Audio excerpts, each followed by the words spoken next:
بسم اللہ الرحمن الرحیم۔ السلام علیکم۔ ہمارا سیکنڈ چیپٹر جو ہے وہ سٹارٹ ہوا ہے جنوبی ایشیا میں برطانوی نظام تعلیم۔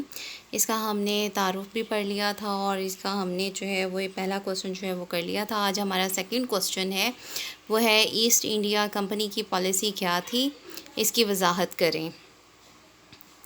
1757 کی جنگ میں کامیابی اور بنگال پر قبضے کے بعد ایسٹ انڈیا کمپنی نے جو تھا وہ پورے ہندوستان پر حکمرانی شروع کر دی تھی۔ انہوں نے مسلمانوں پر طرح طرح کے جو ہیں ظلم کیے تھے۔ ایسٹ انڈیا کمپنی نے برِ صغیر کے لوگوں کے لیے خصوصی تعلیم کا انتظام کیا، جس کا مقصد صرف اور صرف غلاموں کی تعلیم تھی۔ وہ انہیں جسمانی طور پر اور ذہنی طور پر بھی غلام بنانا چاہتے تھے۔ چارٹر سے پہلے ایسٹ انڈیا کمپنی کی جو تعلیمی سرگرمیاں ہیں ان کا مقصد جو تھا نمبر 1 پر ہے عیسائیت کا پرچار تھا۔ عیسائیت کے پرچار کے لیے اداروں کا قیام تھا۔ کمپنی کی تعلیمی پالیسی میں تبدیلی، انگریزی تعلیم کا فروغ تھا۔ نمبر 1 پر ہے عیسائیت کا پرچار۔ 1765 سے پہلے ایسٹ انڈیا کمپنی کی سرگرمیاں زیادہ تر جو تھیں وہ صرف اور صرف تجارت تک محدود تھی، لیکن اس دوران بھی کمپنی میں عیسائیت کی تبلیغ کے لیے اہم اقدامات جو تھے وہ کیے گئے تھے۔ یہاں کے مقامی لوگوں کو اپنے خرچ پر عیسائیت کی تعلیم اس وقت دی جاتی تھی۔ عیسائیت کے پرچار کے لیے اداروں کا قیام۔ 1698 میں کمپنی کے چارٹر کی تجدید کرتے وقت برطانوی پارلیمنٹ نے باقاعدہ طور پر ایک شق جو تھی وہ منظور کی تھی کہ وہ ہندوستان میں موجود جتنی بھی فیکٹریاں ہیں اور تجارتی جہاز ہیں وہاں پر عیسائی مبلغین کا تقرر کرے اور حسب ضرورت جو ہے عیسائیت کے پرچار کے لیے باقاعدہ اسکول بھی قائم کریں گے۔ کمپنی کی تعلیمی پالیسی میں تبدیلی۔ جب برِ صغیر کے مسلمانوں نے دیکھا کہ انگریز عیسائی تعلیم پر بہت زور دے رہے ہیں تو انہوں نے اس کے خلاف آواز بلند کی تھی، جس سے کمپنی کو مجبوراً اپنی پالیسی میں تبدیلی کرنا پڑی تھی۔ انگریزی تعلیم کا فروغ۔ Charles grant East India company کا ایک ملازم تھا۔ اس نے ایک مہم چلائی کہ پورے ہندوستان کو عیسائی بنایا جائے۔ اس نے برطانوی حکومت کو لکھا کہ ہندوستانیوں کی تعلیمی حالت اور اخلاق کو بہتر بنانے کے لیے جو ہے انگریزی زبان کو ذریعہ تعلیم بنایا جائے گا اور انگریزی زبان و ادب کو جو ہے وہ نصاب میں بھی شامل کرنے کو اس نے کہا تھا تاکہ وہ مغربی علوم سے اچھی طرح سے واقفیت حاصل کر سکیں۔ یہی تعلیمی نظام جو تھا یہ 1813 سے 1947 تک قائم رہا۔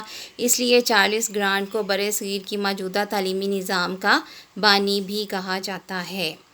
ایسٹ انڈیا کمپنی کی تعلیمی پالیسی کے جو نتائج تھے وہ اس طرح سے ہیں۔ نمبر 1 پر ہے جی کہ مغربی علوم اور عیسائیت کے فروغ کے لیے جتنے بھی مشینری ادارے ہیں ان کی بلا واسطہ یا بالواسطہ جو ہے مدد اور سرپرستی جو ہے وہ کی جائے گی۔ مغربی تعلیم کے ساتھ ساتھ مشرقی علوم کو بھی جاری رکھا جائے تاکہ کاروبار حکومت میں کوئی بھی خلل واقع نہ ہو۔ مشرقی علوم میں ادب کو بھی بنیادی اہمیت دی جائے گی۔ مدرسوں اور پاٹھ شالاؤں کو قائم رہنے دیا جائے گا۔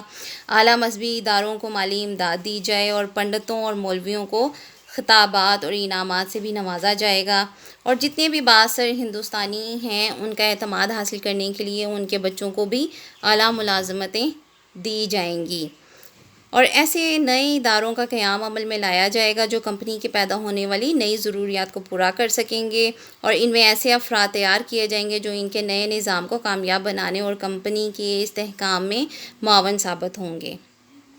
اس دور کا جو نظام تعلیم تھا وہ غیر جانبدار تھا، مگر اس نظام نے اتنی سست روی سے کام کیا تھا کہ اس وقت وہ مکمل طور پر برِ صغیر پر قابض ہو گئے تھے۔ 1813 کے چارٹر ایکٹ کی دفعات۔ اس کا پہلے ہم پس منظر دیکھ لیتے ہیں۔